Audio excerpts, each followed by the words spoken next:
This is the story of UPS Airlines Flight 1354.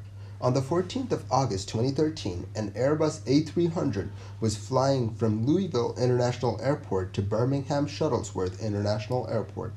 Yes, UPS does fly the A300, a decidedly outdated plane in the 2010s. Cargo carriers often buy very old planes as they can be had for very less. Unlike commercial carriers, cargo carriers are not that bothered by fuel efficiency, as the average cargo plane flies way less than the average passenger plane. The plane departed SDT at 04:03 a.m. Central Daylight Time, or CDT. The captain was the one flying. At 4:21 a.m., the copilot can be heard saying, "They're saying 6 and 24 is closed. They're doing the localizer to 18." There was a notice that said that runway 6 or 24 would be closed to traffic from 4 a.m. to 5 a.m. Since the plane would be arriving at 4:51 a.m., the crew had to use runway 18. Between 4:23 and 4:30 a.m., the captain briefed the copilot about the localizer approach onto runway 18. They went over things like the decision height, the altitude at which they had to commit to a landing or go around, and other things like that. For example, the vertical approach profile. All appeared normal in the plane. At 4:33 a.m., ATC clears the plane to 11,000 feet. The captain says, "They're generous today. Usually they kinda take you to 15 and then they hold you up high."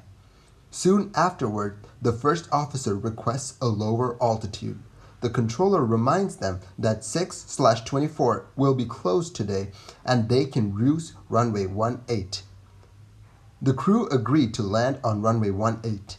This landing would be slightly more difficult than a precision one, as this was a non-precision approach onto runway 18.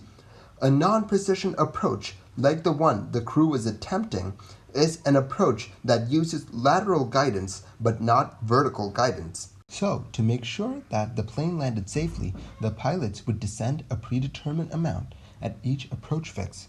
For runway 18, the pilots had to descend at Colleague, Baxen, and Imtoy. So at each of these approach fixes, the pilots had to have the plane at a particular speed and altitude.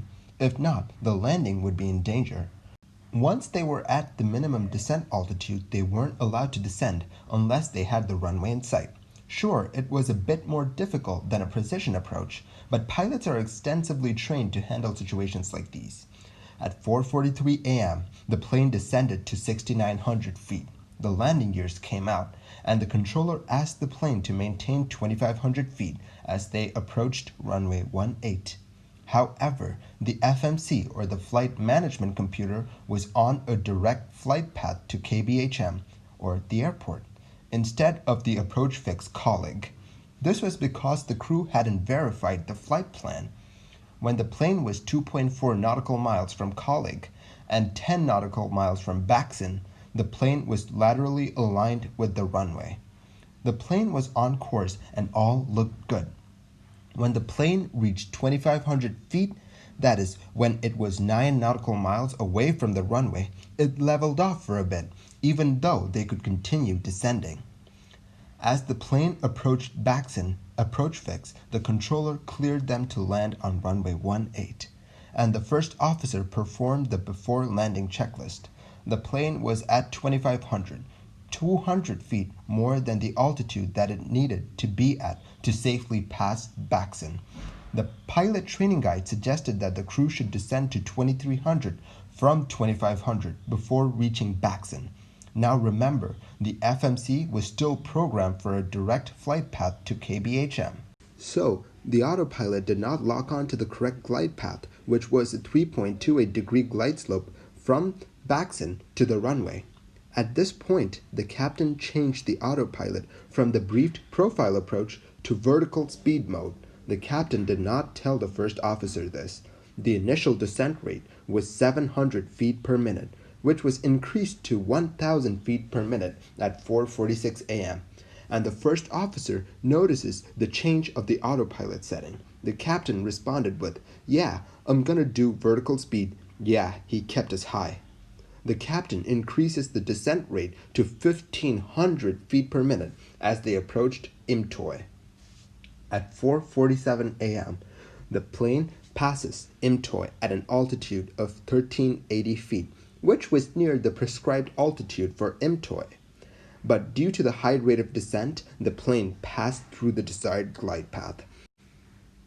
As the plane approached 1,200 feet, neither pilot made any call-out about reaching the minimum descent altitude.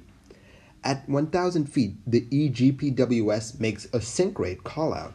In 1 second, the captain reduces the rate of descent from 1,500 to 600 feet per minute. Seconds later, the captain calls out, "Runway in sight." 2 seconds later, the captain reduces the descent rate to 400 feet per minute. Soon after this, the CVR picks up the sound of trees rustling. A final too low terrain warning could be heard on the CVR. Then the sounds of impact. After that, nothing. The crash of the A300 claimed the lives of both pilots on board. Listening back to the CVR, the investigators find a crew that was somewhat in the dark. The crew talk about runway 6/24 being closed when they arrive. They should have known this information prior to their departure. At 4:42 a.m., the controller vectored the plane in to join the localizer.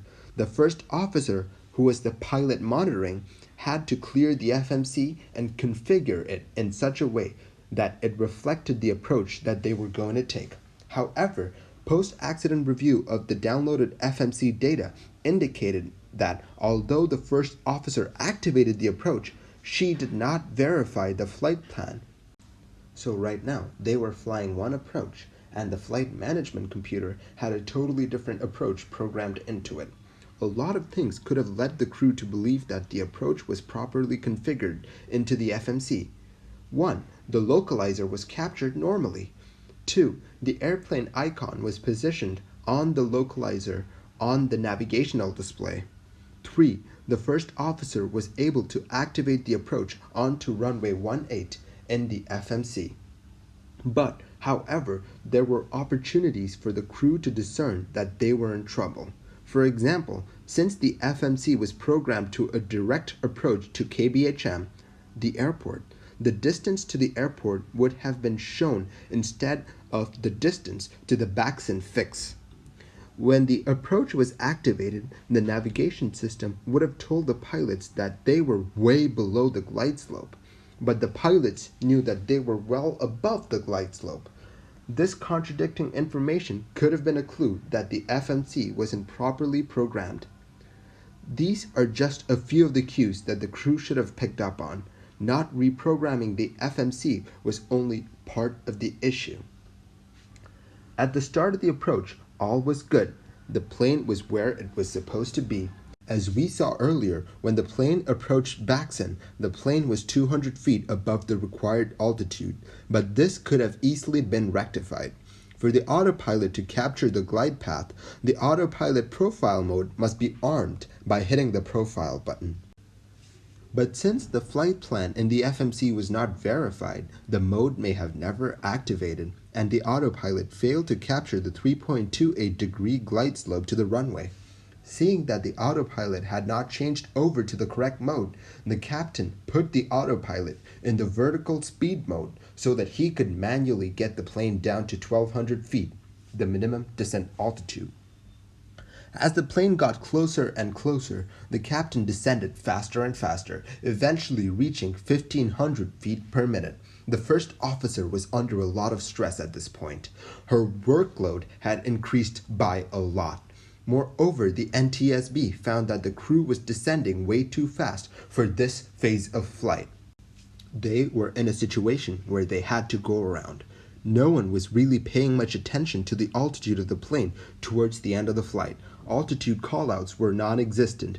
Moreover, when a plane reaches the decision altitude, callouts have to be made. These callouts make it clear what the crew is going to do going forward. The captain had to reply with either continuing or go around thrust flaps to signal a go around. That too was missing.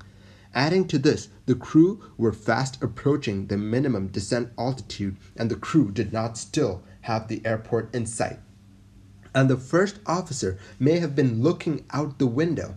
Now, the first officer truly had too much on her plate. She had to monitor the instruments, look for the airport, and make callouts. All of this while being fatigued. The excessive rate of descent gave her even less time to think. Looking back on the captain's history, he seemed to have been well rested and had no accumulated sleep debt. Upon speaking to his wife, they found out that he was happy and well rested prior to the flight. The captain had even trained his body to adjust to the late night flight a few days ago.